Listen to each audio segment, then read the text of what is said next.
I know I need to size up with you, and when I defang the Viper, trust me, ain't gonna come from nowhere. Jeff, I already put you out. I don't even know why you're out here right now.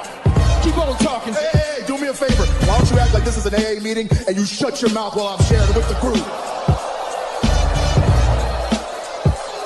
And Mustafa, you out here, a boy among men. And I'm gonna tell you what, you got lucky at the Rumble, so I know you're gonna come out here and run your mouth about how bad you are. But let me give you a little bit of a reality check. You see, Mustafa, you said that my eyes don't lie. Well, your eyes don't lie either, because last week, they were closed real tight when I put your simple ass to sleep.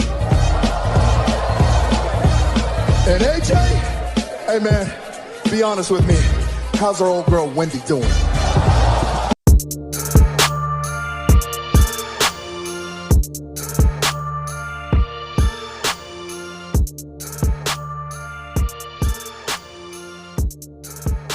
Welcome back to the Clark Street Wrestling Podcast. It's me, Hafeez. With me as always is Devin, and we are about to go over AEW Revolution and Dynamite from this past week. And yeah, it was definitely a very interesting pay-per-view from top to bottom. There were some great matchups.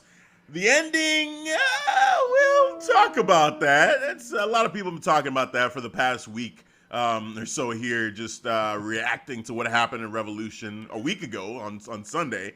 So, but we're going to get into it here in a little bit. But first, let's just go down the line here and talk about these matches. So, I had every plan to see the pre-show, but actually did not end up seeing the buy-in. So, it sucks. I am going to go, and I think it's on YouTube. I saw that there was they put it on their website, or sorry, on their YouTube page, I believe. So, saw it on there, going to watch it, but already know the outcome of it by now. And we've seen the follow-up on Dynamite, which we're going to get into here in a second.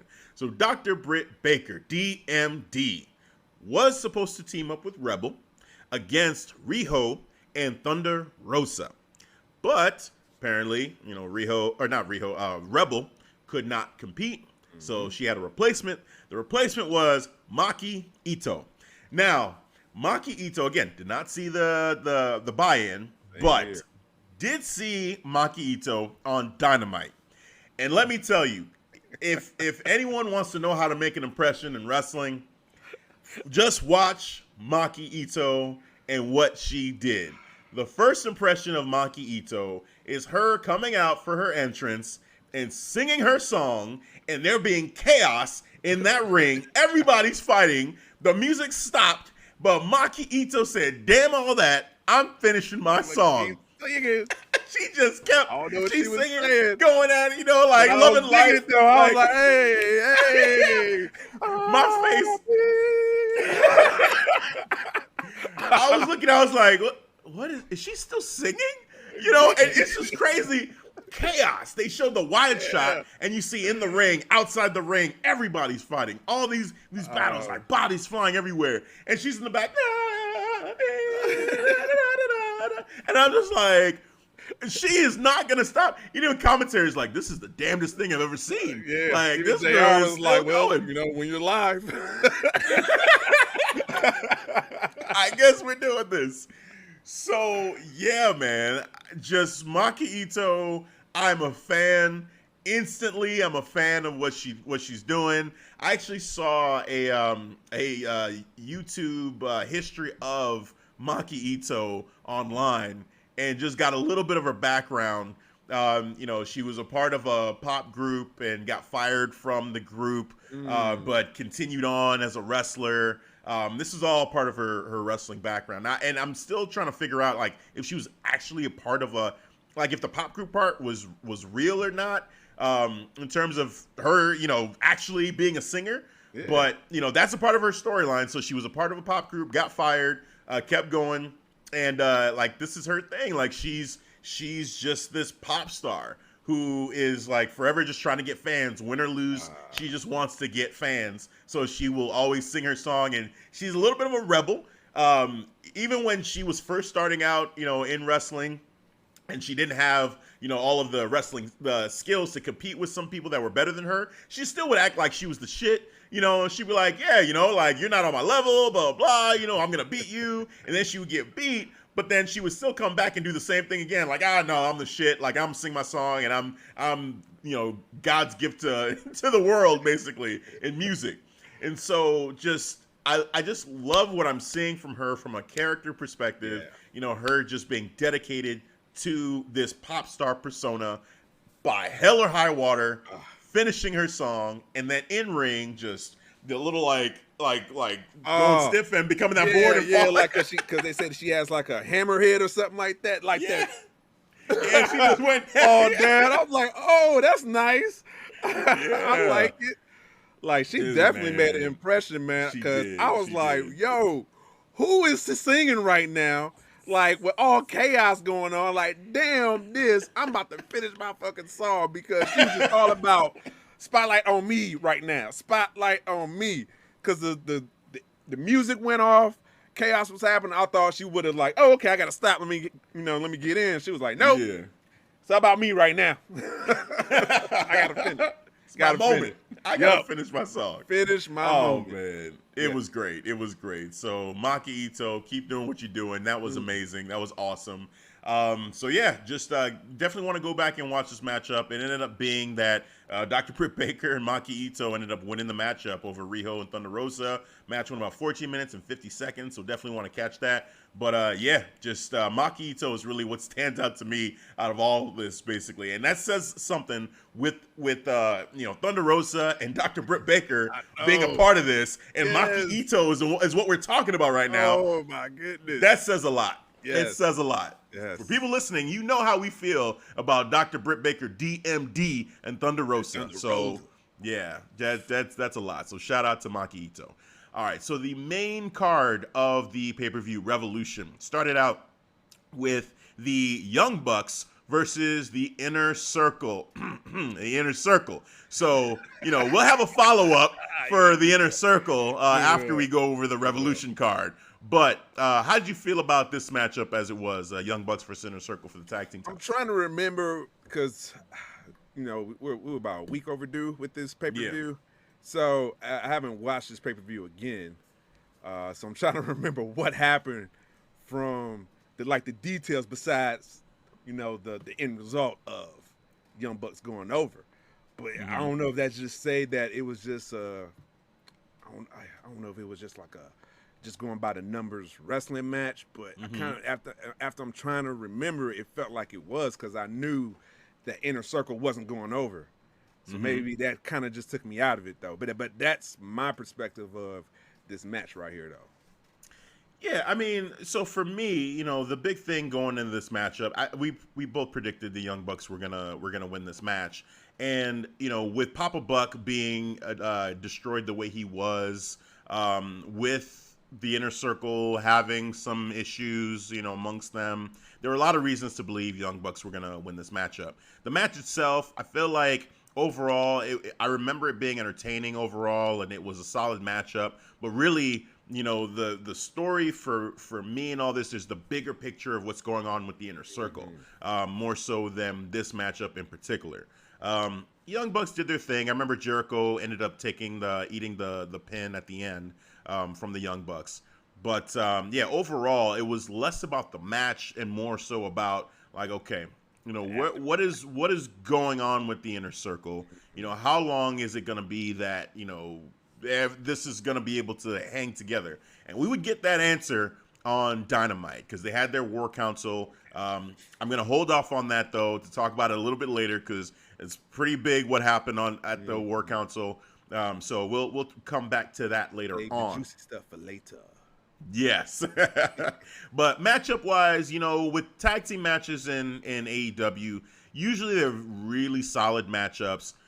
So overall, I'm with you in terms of the details of the matchup, it not standing out. It feels very they just went out there and did a lot of what we had seen before from these two teams. So, but overall, I wouldn't say that's necessarily a bad thing, because I just know Young Bucks, for me, I just expect them to be real solid. They're going to pull off their tandem moves. I remember there being a lot of that in the beginning, too, just like Young Bucks being in control in the beginning.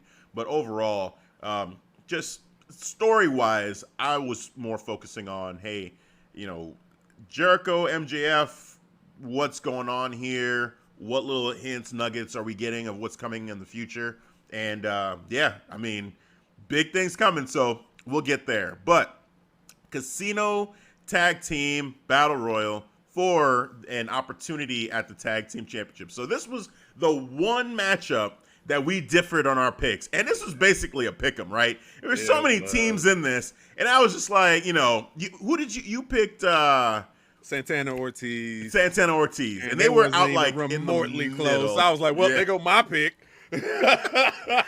So I'm watching, and Death Triangle comes out, and I'm like, as soon as they came out, I was like, man, because I picked Death Triangle, I'm like, who is gonna beat them? Who?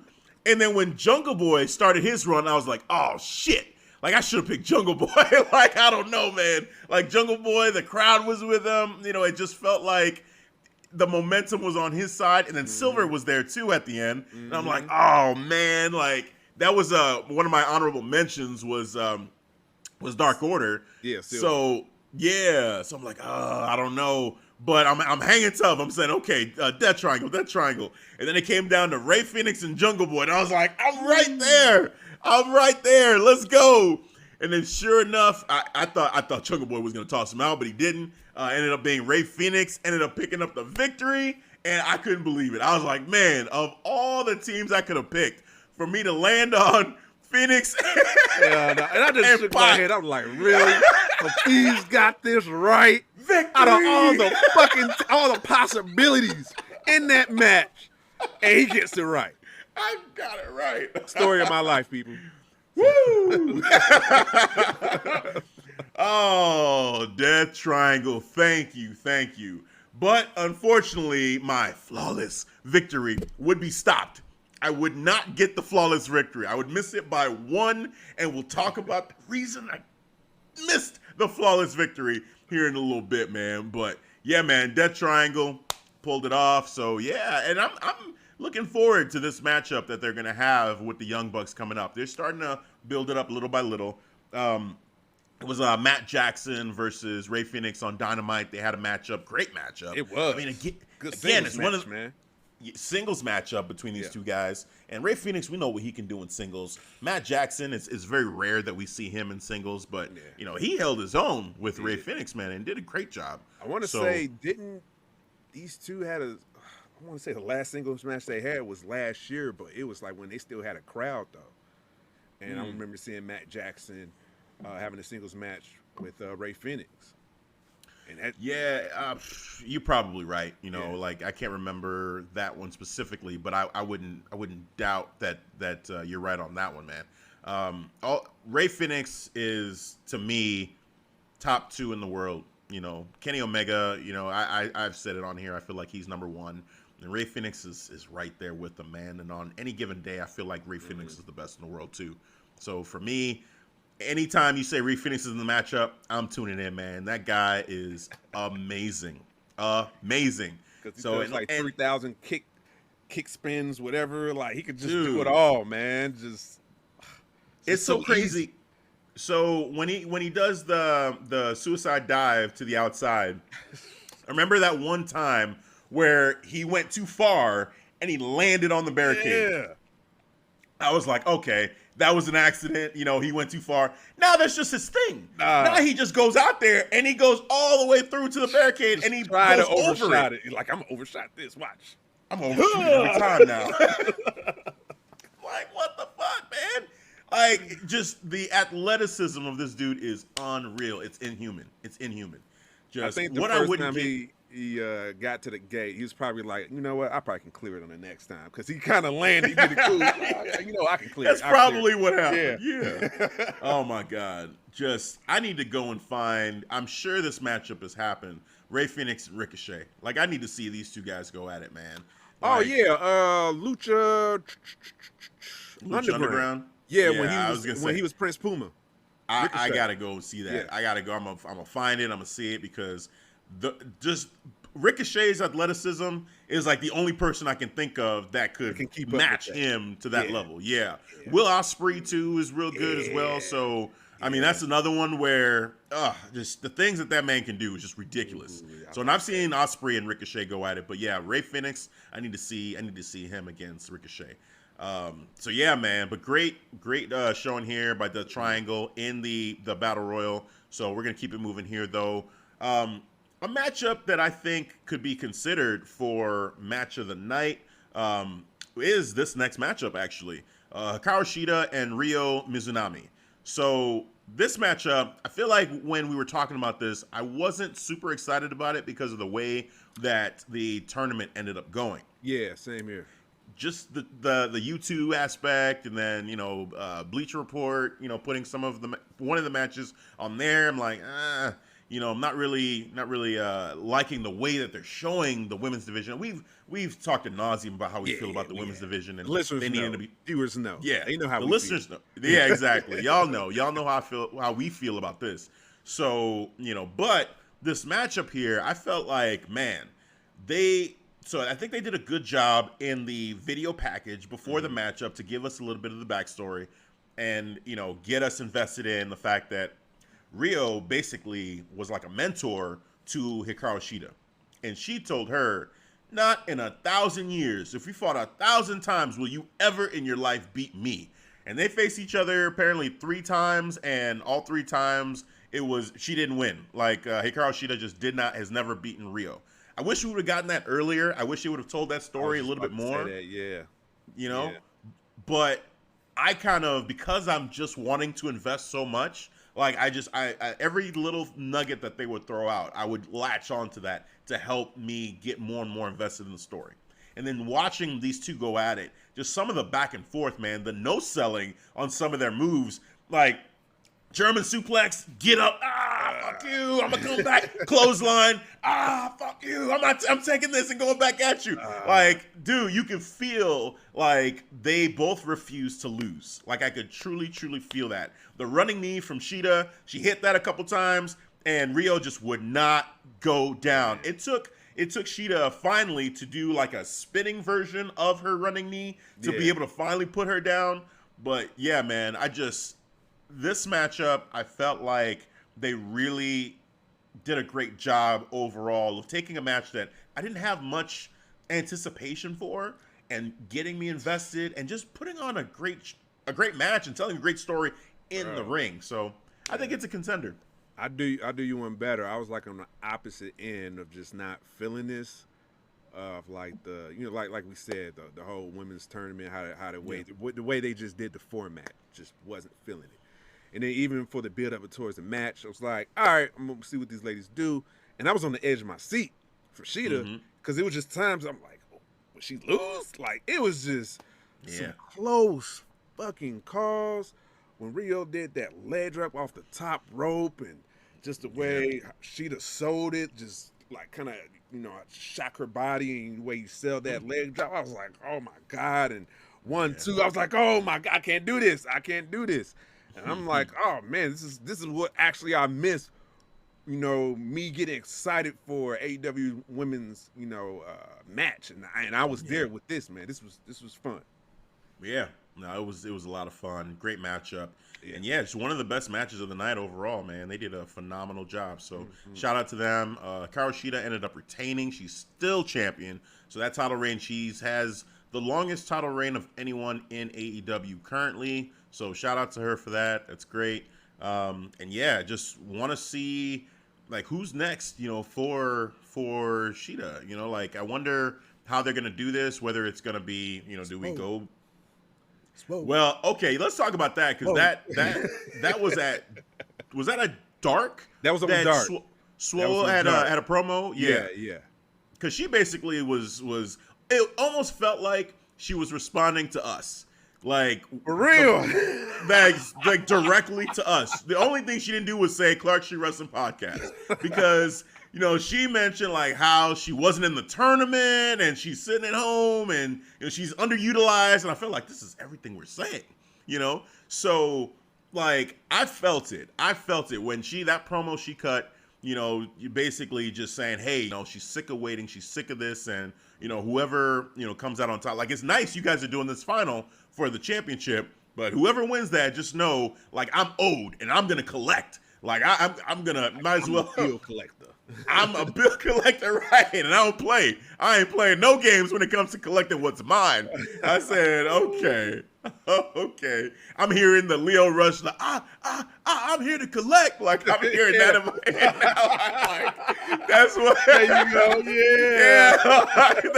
That's her, man. That's the energy that she has right now, Yes. Big Swole has right now. So, yeah, man, I'm with it. If it's going to be her and Sheeta, man, then let's do it. Let's do it. Let's get it Hell done. yeah, man, because that promo she did, Big Swole on Dark, I wish they would have recapped that and made that like a clip on Dynamite just to show us. But it is what it is. But man, it was just a fire ass promo that something she need to automatically put her right back at the top, and I think that's what it did. Like she was just like, we didn't hear from her. We didn't know where she was, and she kind of just put it all out there, explained what happened, and came back with this fire ass promo saying she got next. She is going to collect what's hers. Hell I'm yeah. with it. Come on, Big Swole. We root for you. Swole. Yes. Whoa. No, I can't. No, hell yeah, man. We're here for this. Big Swole, like, go get it. Get your title opportunity. Make the most of it. Yeah, I'm looking forward to that for sure. All right, we had Miro and Kip Sabian going against best friends Orange Cassidy and Chuck Taylor. Yeah. This matchup we both dubbed the coming out party for Miro. We said this is going to be him basically just destroying these two guys almost single-handedly. We were pretty damn close with how this was going to turn out, honestly. This is like a handicap match, man. What There was did no Kip chance. Sabian do? He was not needed. He was not needed. He was not needed. To the point where there was that spot, too, where he knocked Kip Sabian into Penelope Ford on the outside and didn't even care that Penelope was hurt. He didn't even care. He's just in the ring like, man, focus on the matchup. What are you doing? Like, helping your wife. I'm like, Miro, man. Like, what? Dude, yeah. Zero chill for Miro, man. He just went out there and was a destroyer. Beat the shit out of both of those guys, man. Stomping around the ring. Game over. I was like, this shit is over. This shit is over. Yeah. And I don't know. So, just to jump to it, they won. So Miro won. I said Miro won, not they. Miro won. He won this matchup. Chuck and Orange are challenging them again to a matchup. I guess it's maybe this week's Dynamite or in the future. They're going to have the arcade machines on the outside of the ring this time. Yep, they did. I remember Use them as weapons. Yep. And he said, if we lose, I'll be your young boy forever. Like, I'll just be your young boy. What? Like, you're not winning this match. It felt dumb, Chuck even saying these words, like, we're going to challenge you. Like, what are you challenging? Yeah. Did you not get enough? It feels like Bobby Lashley and The Miz all over again. Yes. Like, what are you thinking? Or Bobby Lashley and Matt Riddle. Like, he just kept going. That going. Too, yeah. Yes. Like, he just didn't learn. And clearly, Miro beat the Evan-loving shit out of Charles. Yeah. And Orange Cassidy, bro. Yeah. Just like, all right, they got a little bit of offense in, but, man, this was a handicap match. Yeah. Even from the jump, so in the very beginning, before the match even started, they attacked them on the outside in the hallway area, smashed Chuck Taylor's head into a glass window. Kip Sabian was doing work on Orange Cassidy on the side, so he did do some work in the beginning. And he dragged Charles to the ring and just continued. They just destroyed Charles. Then you had Orange Cassidy kind of limp out there to try to help Charles out. And then, he did a Superman punch. He had a little bit of offense. But got his moves in, but no. They got destroyed. Miro is a beast. He's in great physical condition. It's like every week he looks even better and better. I don't know what's going on. It's like he just keeps on getting shredded and more shredded. And I'm like, bro, they gotta pull the plug when they're ready. I see what they're doing, so I patiently wait for Miro. But when they gotta pull the plug, do it for this man, because this dude is a beast, man. Yes. Yeah, man. What was the time? It was 7 minutes and 50 seconds. So for about 85% of that time, Miro destroyed. 85, I'd say 90. I'm going to jump up to 90%. Hey, I agree with that. Hey, I was just being nice, I guess. Ass whooping. and more to come whenever they do this match more to again, come. Man. More to come. Oh, my God. Oh, my God. Oh. All right, man. Let's move on to the next one. So here is where things went south for the flawless victory. Man. Yeah. So we had Adam Hangman Page against Big Money Matt Hardy. And I feel mad that I didn't go the other way with this. So we both had Big Money Matt Hardy winning the matchup. There's some logic here, right? Yeah. He's a heel. You know, he has the private party with him. You know, he's been paying some other people to help him out. So you figure heel tactics, you know, and who does Adam Hangman Page have in his corner to help him? He's been rejecting all help. He didn't join Dark Order at the time, even though we still believe he's going to join Dark Order. It's going to happen. And so we're thinking, okay, Matt Hardy's going to eke out this win. But nope. Adam Hangman Page actually did get his help from the Dark Order. And I'm like, damn. As soon as Dark Order showed up, I was like, he's winning this matchup. And it was perfect. The way that ending went, Adam Hangman Page was on the outside, got knocked down. They caught him, pushed him back in. He used that momentum. Boom! Buckshot lariat. 1, 2, 3. Oh, man. Hey, you know what? I am a little upset that I didn't get it all right. But I am happy that Adam Hangman Page got the victory and that we basically now see Adam Hangman Page with the Dark Order. On Dynamite, we saw the celebration, a little bit of a celebration, where, you know, they asked him, you know, what did you do with the money? And he donated some of it to charity, you know, and then he got the lawnmower. Shout out to the Dark Order and just how they did it before, where they the last time there was a big victory for the team, there were lawnmowers. He said he bought like 6 lawnmowers because there we go. Fuck Hangman. Perfect, yes. So that's a callback to that moment. Yes. And then you had basically the entire Dark Order on this lawnmower, but one member. Which number is he? 5. The one that 5? Okay. Yeah. So 5 was left out. It was Allen Angels. They were like, there's no room. I'm sorry. There's no room. There's a weight limit on this lawnmower. I'm sorry. You can't be on this. So great moment. And yeah, he had a purple version of his like flannel shirt. Yeah. So like, I think this is happening, man. Maybe. I think we're there. I think he's officially a part of the Dark Order now, as far as I'm concerned. You know, you go all and do all that, I feel like you're there. But yeah, hey man, shout out to Hangman Page, Big Money Matt. Hey man, you let me down with the prediction, but it is what it is. Yeah, I was wrong too, but you know, it's like my second mistake because I was already wrong for the Battle Royale. But whatever. But this was a solid match. Hats off to you know, Big Money Matt Hardy, man. He was doing his thing. It was actually a close finish where I thought he was going to get the win. He did it was a cool sequence, man. He did the side effect with the twist of fate.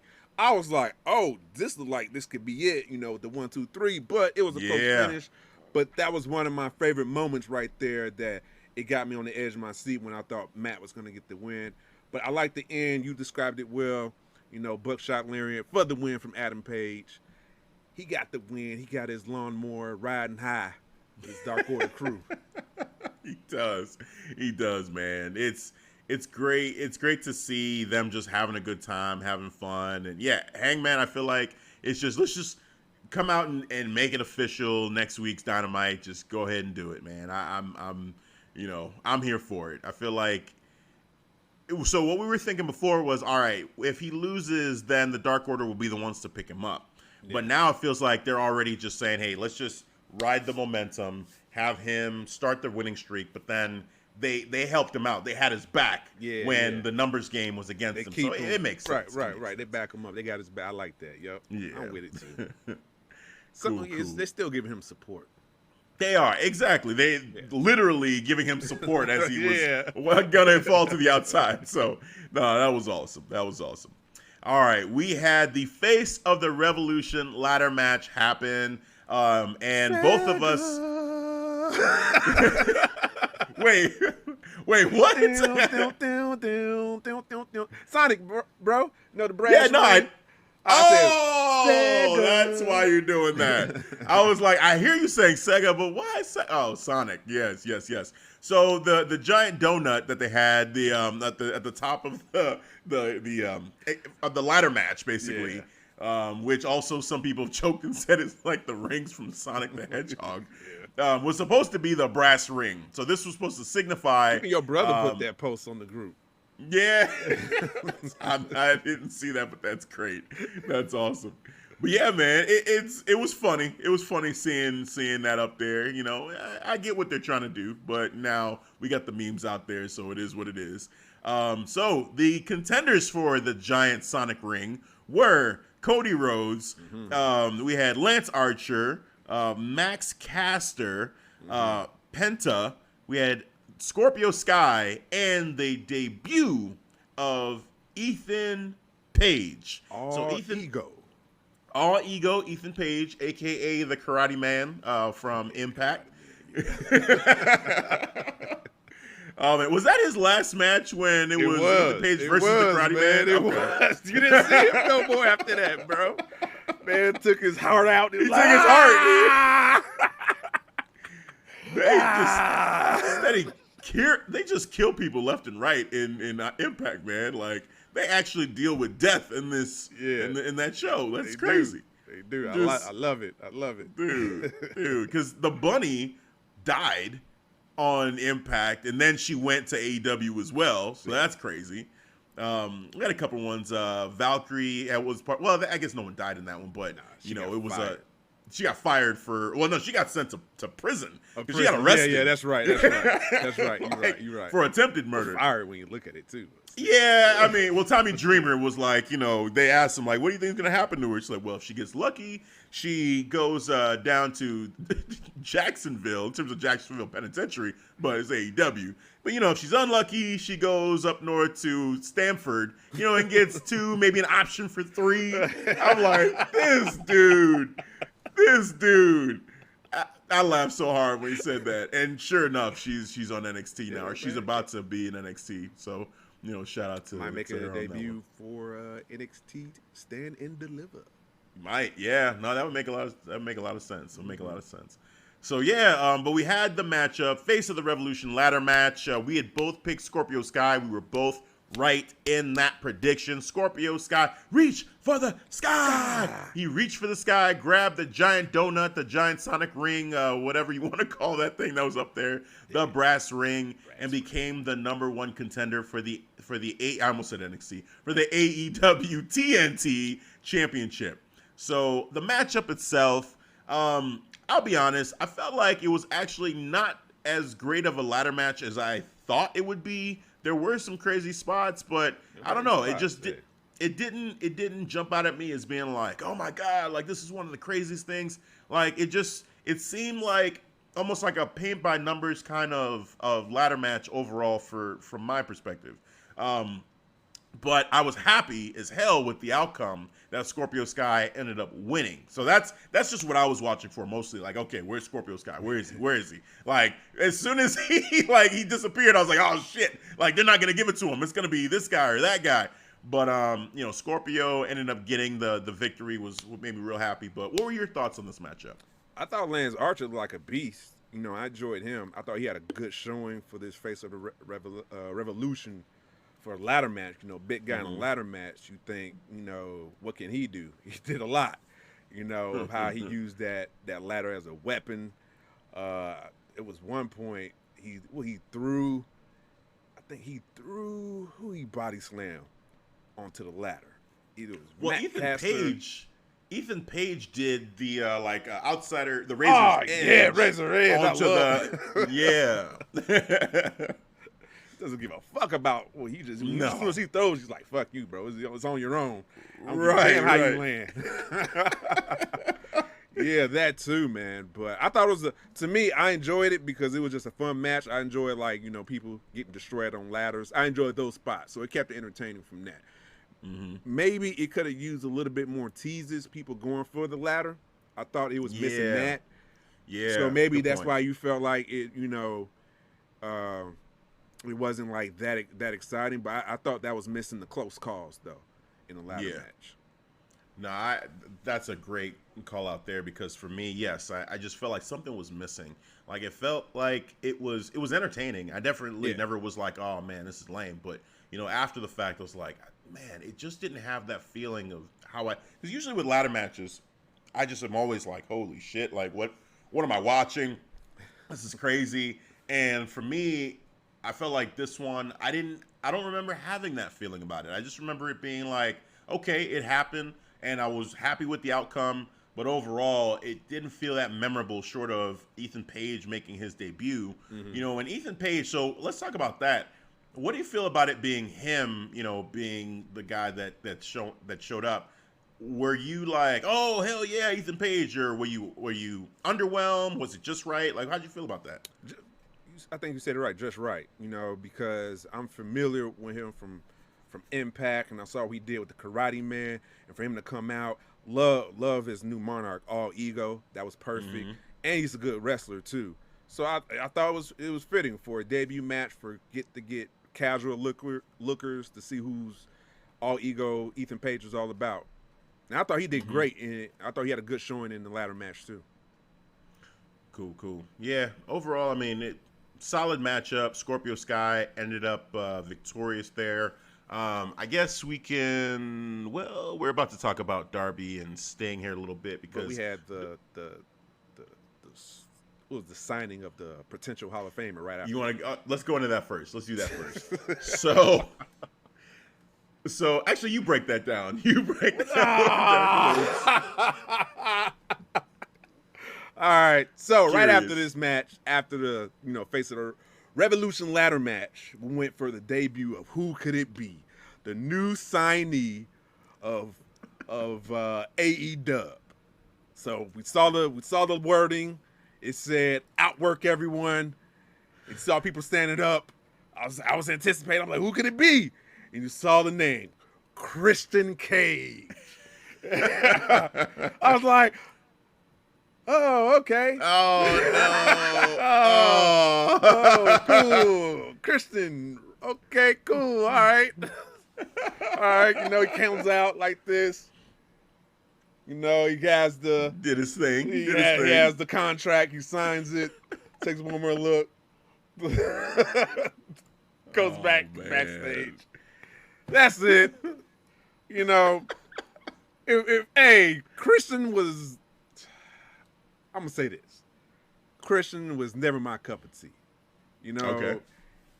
Yeah, he, even when he went on that ECW run, for when ECW came back, ECW champion, even when he was world champion, he had that feud with Randy. Christian was, I felt like I was always lukewarm towards Christian, no matter what. Even back in the day with Edge and Christian, I always had that towards him. I don't know why. You know what I'm saying? But even to this day, I look at him like that. When he, when they set the bar pretty high, you know what I'm saying? Potential Hall of Famer, and they say Christian Cage. I was like, okay, well, they're not wrong, Yeah, Hall of Famer. You're not wrong. Right. Oh, man. But wow, okay. I expected something else. Something bigger? Am I wrong to feel that way for them setting the stakes like that? I mean, so you're not wrong, and all of our minds, I think, went all over the place, right? Like CM Punk's name got thrown out, Brock Lesnar's name, which I would never bought into that, but I know Brock's name got thrown out, RVD by some people. There were some other names, but I don't know. For me, my experience seeing this was I just kind of was numb going into the announcement. Then they had the countdown, and then they had the outwork everyone, and then he showed up, and I was just like, oh, okay. And I almost kind of felt like this sucks for Edge's storyline going into Mania because, you know, you could anticipate he just came off of the Royal Rumble, and you could see, or you could anticipate that maybe Christian would have been a part of the storyline with, you know, the Tribal Chief and Edge, and, you know, now he's on AEW, so he's not going to be doing that. All right. But then, yeah, I also think with him being there and Edge being in WWE, it feels like you're kind of putting WWE over in a way by saying, like, you have the lighter part. I don't want to disrespect Christian what I'm saying, so I'm just trying to say it in a respectful way, but trying to keep it real. Like, Edge is here, you know, and Christian is like the younger brother. He's like you know, and even, oh man, I don't know. I'm having a hard time describing this with not trying to diss Christian, but he's just not. I hear what you're saying. Edge. The light version. The light version. Exactly. Yes. Exactly. I mean, I would say something else, but I'm gonna be respectful. That's what I'm saying. Like, I'm trying to be respectful of him. I really am. Like, I feel like Christian has the opportunity to be great for God, I have NXT on the brain, for AEW, in a sense of just helping to put people over and helping to, you know, just give AEW another established name to draw eyeballs to AEW, you know.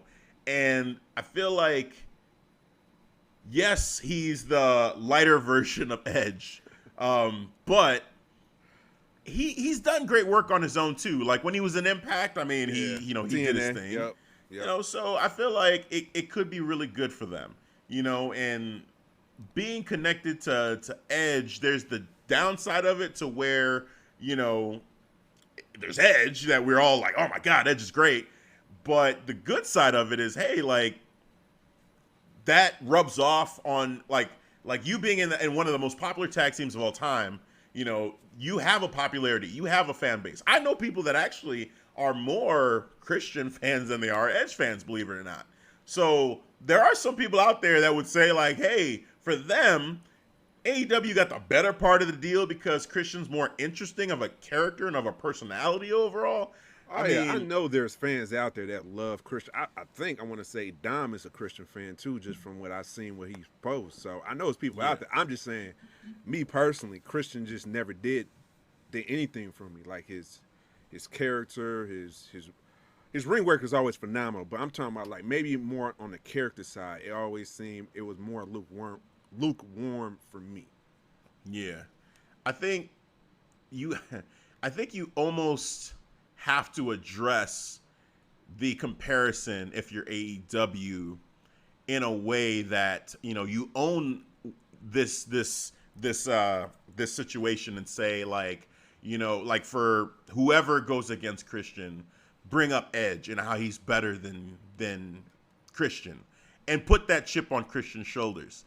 And Christian would defend himself, you know, he's got more gas in the tank than the other guy. You know, like he's faster, younger, smarter, you know, like just kind of flip all of the things that some people would say are the negatives for him, the disadvantages for him, into positives for him. Because right now, you know, the way my mind is running with it, I think most people that watch it, even though, like I just said, some people are Christian fans, I feel like there are a lot of people that are also looking at it like, well, Edge and Roman, like, that's here, that's at WrestleMania, and you guys got Christian, like, you know what I'm saying? So it's tough, man. It's tough. I really like Christian, so I'm trying to be respectful, you know. But man, I was like, okay, cool, Christian. I was like, oh, really? I was like, okay. Yeah, he not wrong. He is a potential Hall of Famer, but yeah. They got some work to do. They got some work to do. I think they got some work to do with trying to sell us on Christian. And, you know, kind of looks like we know what they're attempting next. And we'll get into that a little bit when we talk about the main event. But, yeah, with Christian, it's like, okay, it's cool. And there was a part of me that was just like, damn, this sucks for WWE because, again, the storyline with Edge, I felt like that was another thing that they could have had Roman use and just destroy Christian to get to Edge, affect him emotionally. So, and even Paul Heyman, brought up Christian's name on Talking Smack, which was pretty crazy where, he was telling, who was he talking to when he said that, by the way? Was it?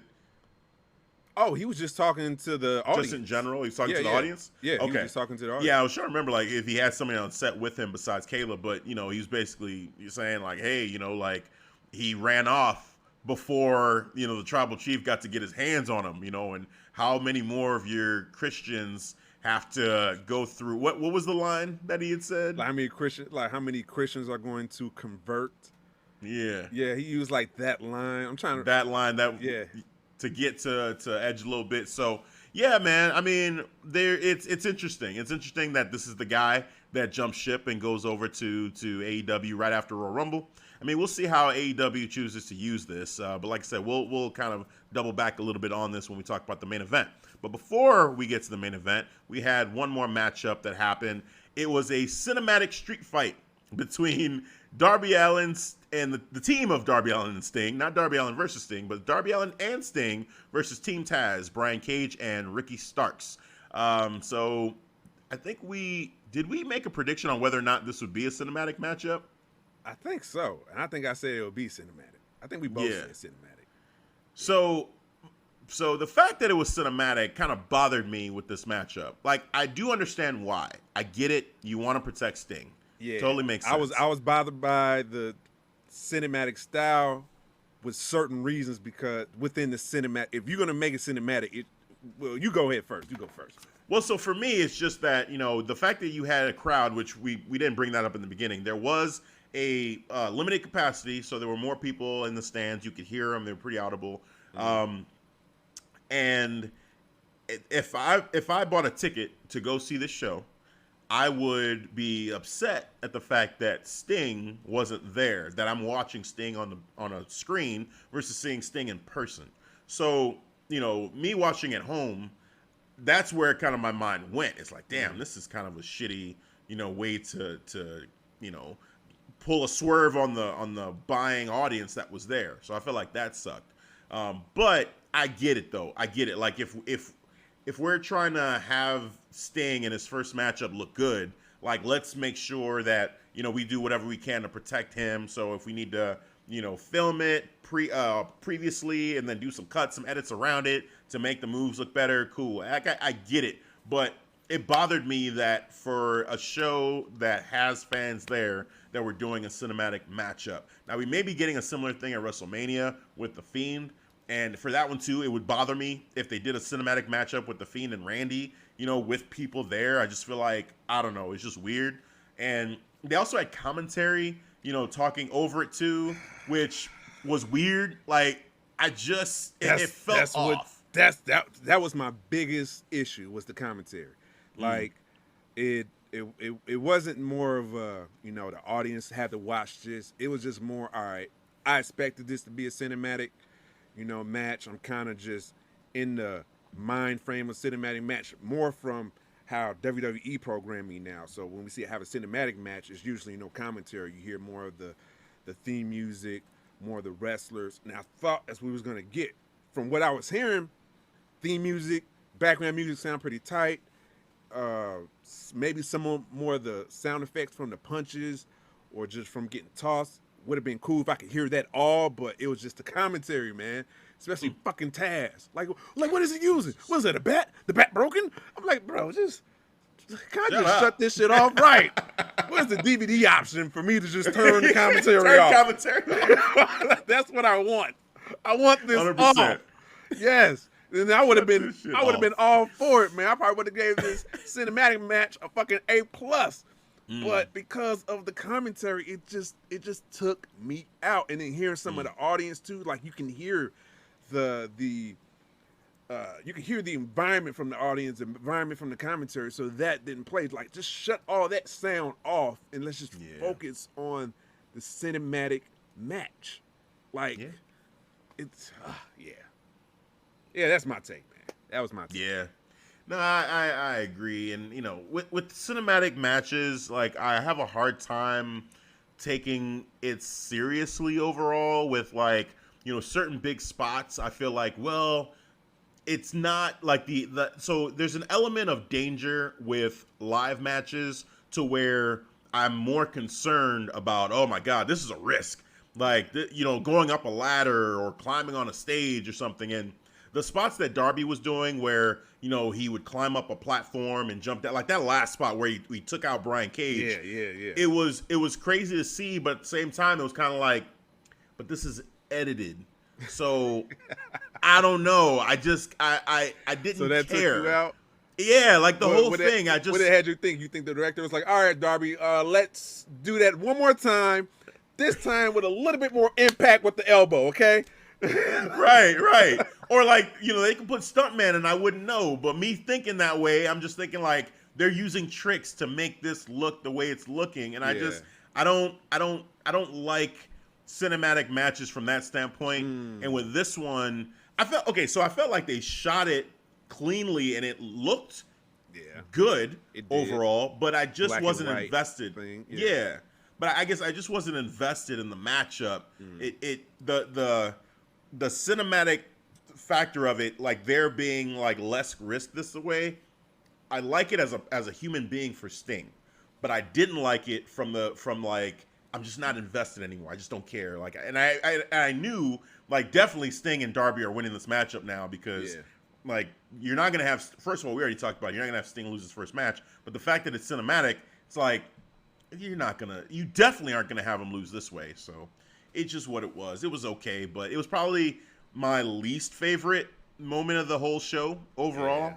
Like I just didn't care. It was what it was.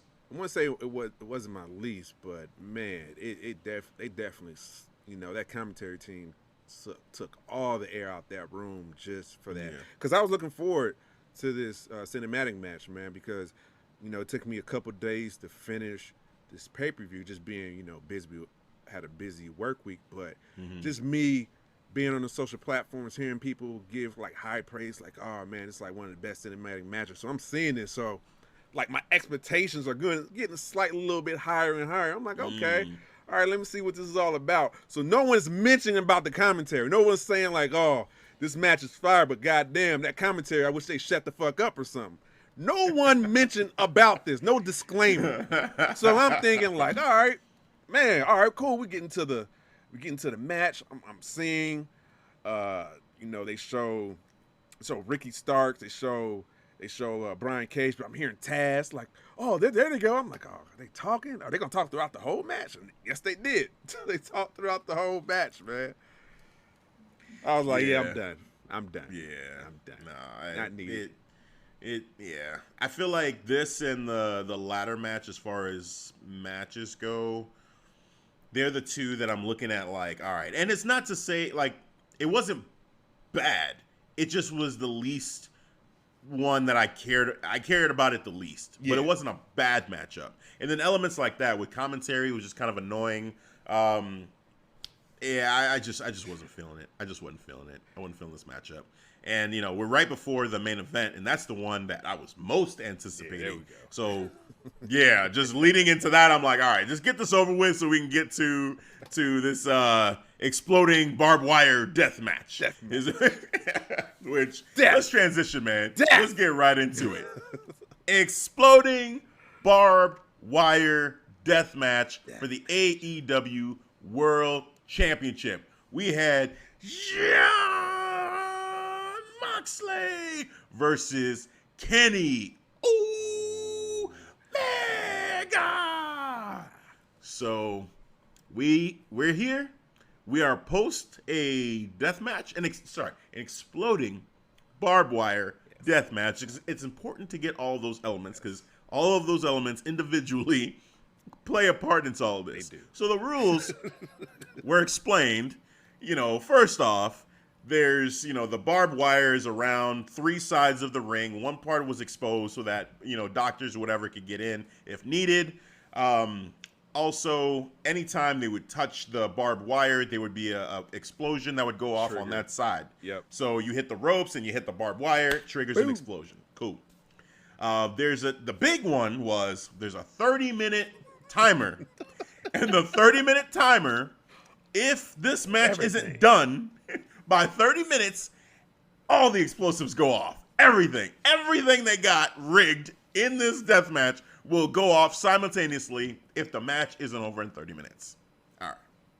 So we got the matchup. Kenny Omega's in street fight gear. You know, he's got his t-shirt and his jeans on. You got Jon Moxley. That's basically his regular gear anyway. You know, he's got the t-shirt, everything.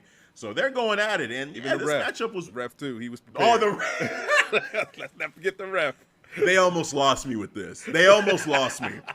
The ref was in what? Like protective bomb squad. He looked like a beekeeper's outfit. Yeah, but, man. You know, remind me of WandaVision, the beekeeper outfit that the guy from Sword came out the sewers with.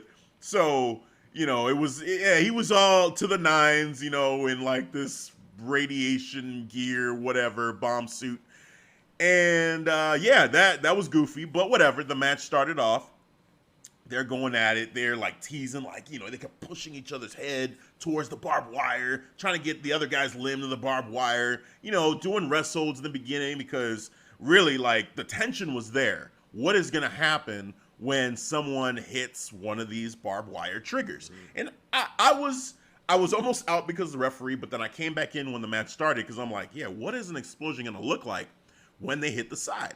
So, you know, they finally, I think it was Moxley that took the first bump on one of the barbed wires, and the explosion went off, and I was like, okay, it was all right. You know, they had the one strip of explosions go off on one of the barbed wires. I was like, okay, I mean, it's safe. You know, it felt like it was a safe way to do it, and about safe as you can make it. About as safe as you can make it in today's wrestling.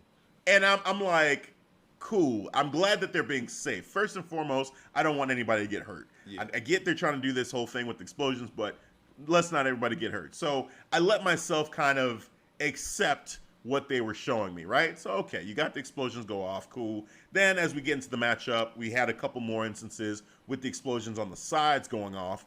The craziest spot really was the move to the outside on the triple death board, whatever that they called it.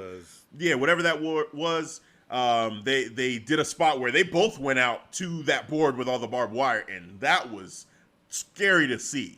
Like, I was like, oh man, like I don't know, man. Like this is getting a little bit dicey here with this. It reminded me of the unsanctioned match that they had with the bed of barbed wires that they had. You just kind of fall back, and it was like, and then they're trying to pick themselves out of it. And I'm like, oh shit, what are you guys thinking, man? Like, what are you doing? Yes. So, you know, we going through this matchup, and then we had the Good Brothers show up. So Good Brothers show up, and now it becomes basically a 3-on-1 handicap match. Before that, though, I should say that, or was it, maybe it was during, but Kenny Omega did do the One-Wing Angel, hit it on Jon Moxley. Now, Jon Moxley didn't kick out, but he did put his foot on the barbed wire to trigger an explosion to get to get Kenny Omega, I guess, to react to that to break the pin. So that's the way to still protect it, I guess you could say. Still no one is kicked out of the One-Wing Angel, but we did have that moment. All right, cool. So anyway, the Good Brothers are out there, and they're just jumping Moxley, beating his ass now. It's 3-on-1. It's not fair. At the end of it, we had, I think, One-Wing Angel one more time. It happened, but this time on a steel chair. So he did the One-Wing Angel, steel chair, boom. 1, 2, 3. Done. So Kenny Omega retains. But the beatdown continues, and the countdown comes back up.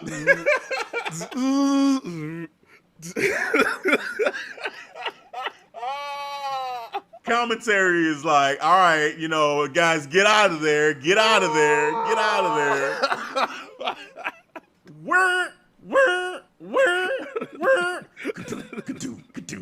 Like, just the countdown, all the sound effects, everything, trying to hype everything. They threw everything at the sound, more than they did with the rest of it. The sound was there. It was on point. to really make your heart just say like, oh shit, what's about to happen? Oh shit, right. So then you got Eddie Kingston shows up. Get out of my way. He's trying to save Jon Moxley. Jon Moxley at this point, by the way, skip this part, but there were handcuffs that were brought in by the Good Brothers. They handcuffed Jon Moxley in the middle of the ring and left him in the middle of the ring. The countdown is going. We're at like maybe 20 seconds at this point. Yeah. Eddie Kingston comes out, goes past the Good Brothers, past Kenny Omega, gets to Moxley, tries to pick him up, can't pick up the dead weight. We're at 10 seconds. Commentary's going nuts. Crowd's like, oh my God, what's about to happen? 9, 8, 7. You got Eddie Kingston. Eddie Kingston. Oh shit! I don't know what to do. Covers Jon Moxley. 3, 2, 1. About some spazzlers. Spazzlers, people, you like that?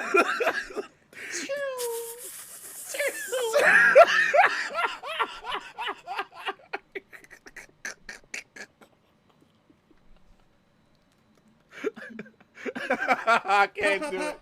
I can't.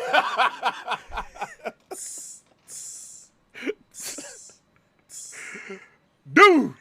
And then the commentary had me rolling because Excalibur tried to sell it. It's like, oh my God!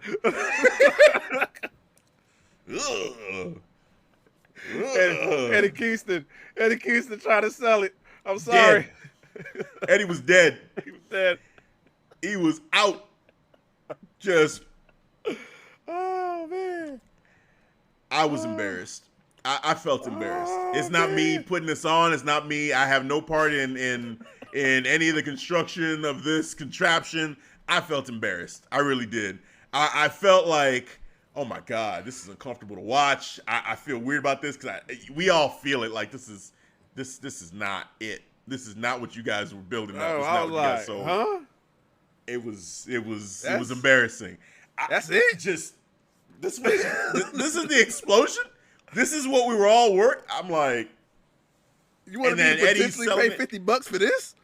Yeah, I'm paying money for that. Huh. All right. Yeah, right. I mean, no. Just I don't know. I felt very just like uncomfortable watching them trying to scramble to figure out how to pitch, like how to sell what was going on. Commentary had no idea what they were doing.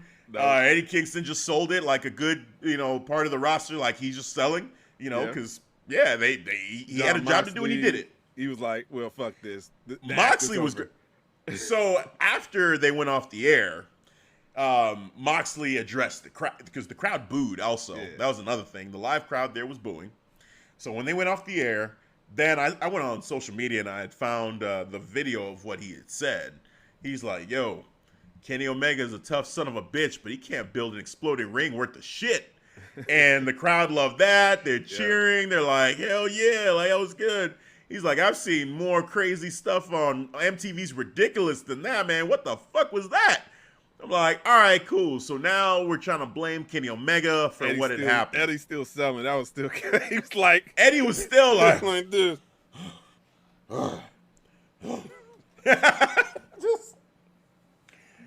It was awkward, man. It was awkward. I don't even know. Like even to talk about it right now, I found myself being like, wow, that was shitty. That was for anybody that wanted to. So here, actually. Here's one of my thoughts, too, that going forward for AEW. Don't do gimmick matches anymore, at least for a while.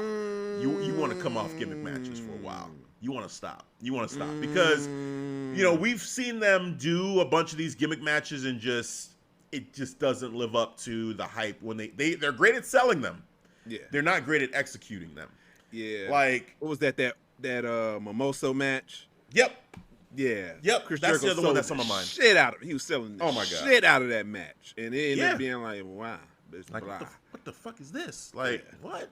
Like, I don't care about this. And now here you go with the death match, which, I've seen after the fact, I went and looked at some other death match endings and what that countdown looks like. Oh, yeah. And, the explosion at the end of some of them, I was like, wow. My God. Okay. Like, right. If they would have done that. Yeah, that's crazy. But yeah, to do this, and it was so pitiful. So pitiful the way that they executed this. I'm like, y'all need to just stop doing gimmick matches. It is not your strong suit. It was bad. I'm glad you brought that up when you said you saw other exploding barbed wire matches like the end. I saw one when dude grabbed this opponent to safety, so he get out the way of the big ass fucking exploding. Holy shit! Like, and then we get this, birthday celebration fireworks. Was it Chuck E. Cheese? Where we got little sparklers? Yeah. Like, no, man. It was bad. It was bad. And now they're in recovery mode. They're trying to figure out a way to use this in the storyline, which you have to. You have to. I don't blame them for trying to spin this in a couple different ways. So you got and also too, the outcome of this, what it was supposed to be was Eddie Kingston, his hero moment, his showing like with everything that he and Jon Moxley have been through, that's still his boy. That's still his brother. And that it sucks that it didn't go off the way that they wanted it to. But on Dynamite, I actually loved the way that their promo went. The two of them have chemistry like none other. And I'm all in for them being a tag team. He was drinking some type of yak. He was just enjoying his yak. Eddie Kingston. You know what I'm saying? Why Jon Moxley was letting him know what the plan was going to be, how it's going to be now. I was like, hey, I'm with it. I like that promo. I dig the chemistry. Yes. It was great. It was great. Those two guys, you can tell that they truly are boys, that they, it's not fake, what they're not just being put together out of nowhere. Like, they do have a strong chemistry with each other, and I could just feel it. I'm like, man, they're like finishing each other's like jumping it, not talking over each other, just kind of like flowing together in a way that just felt right. And I'm like, man, like these guys right here, I want to see more. I want to see more from them as a team. So that's facts. Yeah, man. I liked how when in the beginning of the promo and you see Jon Moxley talking about, see, I knew that wasn't you. I knew that wasn't you earlier. And then you see Eddie Kingston like, hey, it was for the title. What you gonna do? It's for the title. The title made me that way. The title made me crazy. Right. Yeah.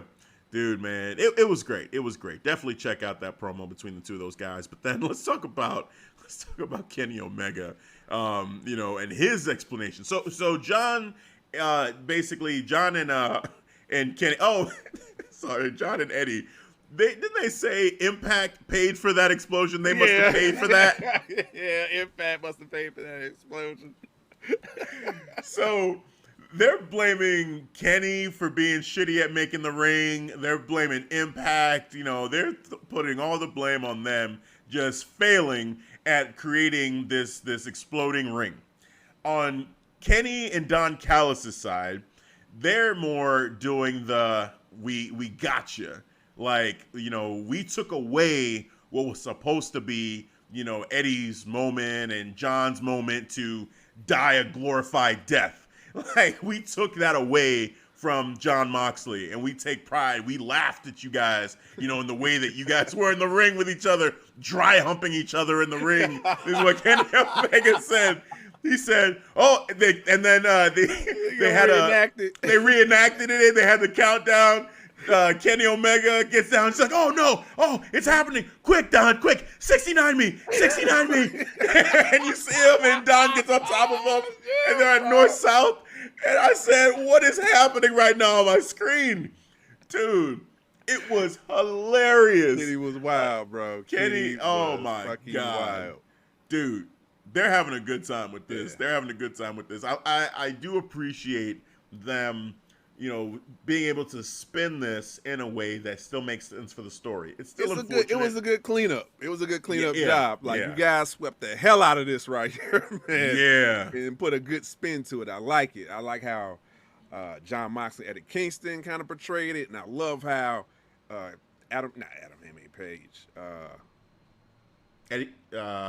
Omega.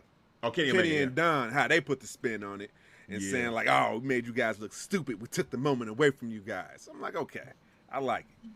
Yeah. You know, maybe some people believe it like, oh, it's a work or a shoot. But it was definitely a work, though. Yeah, oh yeah. Definitely that was not how this was supposed to go. Right, but they're making the best out of it. Right. They're making the best out of the bad situation. We can. Yeah, no. You would lose. This was just on Eddie Kingston alone. You would lose. Oh, man.